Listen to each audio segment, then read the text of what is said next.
बातमी संजय राऊत यांच्या संदर्भातील संजय राऊत यांच्यावर भाजपने टीका केलेली आहे। राऊत दुसऱ्याची भाकरी भाजणं बंद करा, भाजपने संजय राऊत यांना सुनावलेलं आहे। संजय राऊत यांच्या निकालानंतर त्यांनी प्रतिक्रिया दिलेली होती। महायुतीचा वर्चस्व राज्यामध्ये पाहायला मिळालं, सर्वाधिक जागा महायुतीला मिळाल्या आणि त्यानंतर संजय राऊत यांनी प्रतिक्रिया दिलेली होती आणि त्याच प्रतिक्रियेला आता भाजपने उत्तर दिलेलं आहे। संजय राऊत दुसऱ्याची भाकरी भाजणं बंद करा, भाजपने संजय राऊत यांना सुनावल्याचं पाहायला मिळतंय।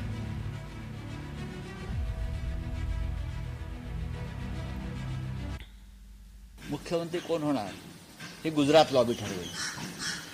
महाराष्ट्रात त्यांनी शपथ घेण्यापेक्षा खरं म्हणजे गुजरातला त्यांनी शपथविधी सोहळा घेतला तर त्यांच्या लोकांना आनंद होईल। गुजरातला जो मोठा एक जो आहे काय मोदींच्या नावानं स्टेडियम, तिथे जास्त लोक बसतात, तर त्या तिथे त्यांनी शपथविधी सोहळा महाराष्ट्राचा मुख्यमंत्र्याचा सरकारचा घेणं हे अधिक संयुक्तिक ठरेल।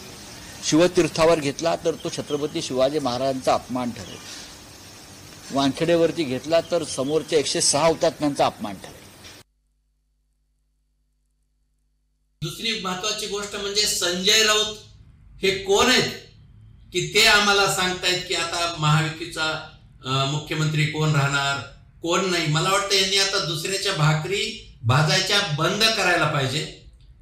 शपथविधी कुठे होणार, तो गुजरातला घ्यावा का?